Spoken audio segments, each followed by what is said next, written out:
Good morning students.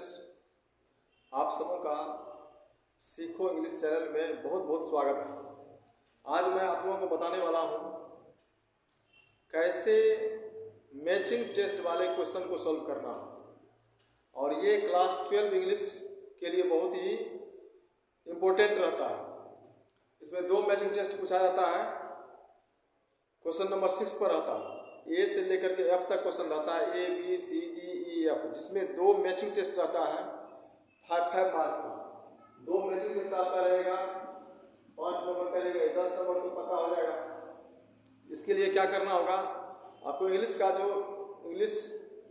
12 का जो book है जिसमें कंटेंट्स दिया गया है, प्रोज सेक्शन और पोइट्री सेक्शन। प्रोज सेक्शन में 11 चैप्टर्स हैं और पोइट्री में 10 चैप्टर्स है। दोनों को बिल्कुल रट लेना है, केवल पढ़ना ही नहीं है, बिल्कुल आपको अच्छी तरह से याद कर लेना है। जब याद रहेगा तो आपको मैचिंग टेस्ट बनाने में एक भी गलतियां नहीं होगी, क्योंकि मैचिंग टेस्ट बहुत ही खतरनाक होता है। जब आप इसको बना रहे होते हैं तो एक अगर गलती हो जाती है तो दूसरा गलती होना तो स्वाभाविक है, एक गलती हुआ तो 2 भी गलती होगा, इसलिए अच्छी तरह से याद रहना चाहिए।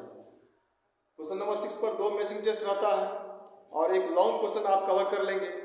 लॉन्ग क्वेश्चन के लिए मैं प्रोज सेक्शन से एक इंडियन सिविलाइजेशन एंड कल्चर का लॉन्ग क्वेश्चन बहुत ही इजी लैंग्वेज में लिख करके यूट्यूब पर अपलोड कर दिया हूँ।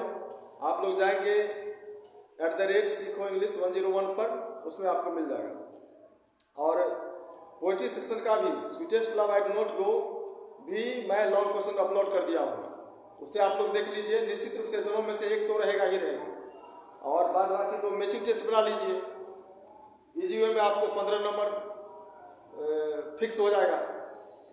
वैसे भी कंटेंट्स अगर याद कर लेते हैं तो कंटेंट से आपको 15 नंबर आ ही जाता है, केवल कंटेंट्स याद कर लेने से। प्रोज और पोइट्री का कंटेंट्स याद कर लेते हैं तो उसमें निश्चित रूप से आप 15 नंबर सिक्योर कर लीजिएगा, क्योंकि 2 मैचिंग टेस्ट है, एक प्रोज से रहता है, एक पोइट्री से रहता है। 5 10 नंबर वो हो गया। और ऑब्जेक्टिव में भी डायरेक्ट पूछा जाता है, who wrote the poem an epitaph, who wrote the poem snake. ऐसे भी आप राइटर का नाम याद रहेगा, पोएट का, तो आप इजी में बना सकते हैं। इसलिए उससे कंटेंट्स को कंप्लीट रूप से आप याद कर लीजिए। चलिए अब मैचिंग टेस्ट का आंसर कैसे लिखना वो मैं बताने जा रहा हूँ। यहाँ ये है, match the following list A with list B. List A और लिस्ट बी दिया रहता है जिसको आपको मैच करना होता है। आपको अगर अच्छी तरह से आ रहा है तो आप क्या करेंगे, आंसर लिखेंगे। आंसर में ये जरूरी नहीं है कि आप उसका पूरा का पूरा वर्ड लिखिए, सिर्फ आप दे देते हैं आंसर लिस्ट ए का। जैसे फर्स्ट क्वेश्चन है तो फर्स्ट में कौन सा आंसर आएगा, ये पिंच ऑफ मनोहर मालगांव का, इसका आप डी लिख सकते हैं, बस हो गया। फिर दूसरा में क्या है, द आर्टिस्ट, किसका है ये, द आर्टिस्ट सीगा नावैया का, इसका आप ई लिख सकते हैं। इस तरह से लिख सकते हैं पांचों का।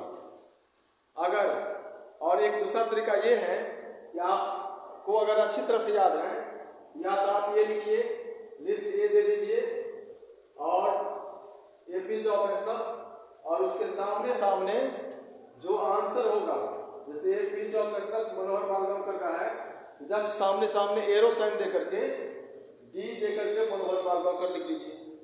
ये एक तरीका है। और एक तरीका और है, आपको अगर कंप्लीट रूप से नहीं याद है तब क्या करेंगे आपको करना क्या है, सेम लिस्ट ए और लिस्ट बी को जैसे है वैसे पूरा नोट कर दीजिए कॉपी पर। वैसे क्या करना है, पहले लिस्ट ए और लिस्ट बी को सामने सामने नोट कर देना है, फिर देखना है कि कौन सा इसमें से आपको याद है। जो आपको अच्छी तरह से याद है, जैसे ए पिंच ऑफ एक्शन मनोहर मालगांवकर आपको याद है, सबसे पहले उसको आप मिला दीजिए, इसको मिला दिया। अब देखिए फिर उसके बाद आपका कौन सा याद है, द आर्टिस्ट अगर याद है, नहीं याद है, एन एपिटेफ याद है। एन एपिटेफ किसका है, एन एपिटेफ लिखा गया है वाल्टर डिलामेर के द्वारा, उसको मैच कीजिए। द सोल्जर, ये याद है आपको। द सोल्जर जो है रपट ग्रुप का है, इसको मैच कर दीजिए। बाद बाकी दो जो बचा हुआ है उसमें आपको कंफ्यूजन है, जैसे द आर्टिस्ट और स्नेक। द आर्टिस्ट और स्नेक दोनों में अगर कंफ्यूजन है थोड़ा सा भी माइंड लगाइएगा तो आपको आंसर आ ही जाएगा। अब जैसे द आर्टिस्ट है सीगा नाउलर का, इसको ऐसे मैच कर दीजिए। उसके बाद स्नेक बच गया, द स्नेक है किसका, D.H. लॉरेंस का। इस तरह से यानी 3 तरह से आप आंसर दे सकते हैं। एक तो पूरा सामने सामने लिख दीजिए फिर मैच कर दीजिए। अब मैच करने का क्या तरीका है, जब आप मैच करते हैं तो उसमें यह देखना है कि कौन आप अच्छी तरह से जान रहे हैं उसको पहले मैच कीजिए। इससे उम्मीद यह रहता है कि आप सही से उसको बना पाएंगे। और दूसरा तरीका तो ये बताए हैं कि आप इसका जो है संख्या में लिख सकते हैं। तीसरा तरीका सामने सामने लिख सकते हैं। तो निश्चित रूप से आपको 15 नंबर तो आ ही जाएगा। एक प्रोज से रहता है, एक पोइट्री से रहता है, ठीक। और ऑब्जेक्टिव में भी 5 क्वेश्चन ऐसा है जो प्रोज पोइट्री मिला करके ऑब्जेक्टिव में भी रहता है। तो आपको कंटेंट्स याद करने से ही 15 नंबर पक्का हो जाएगा। इसलिए आप लोग अच्छी तरह से कंटेंट को याद कर लीजिए। फिर मिलते हैं नेक्स्ट वीडियो में।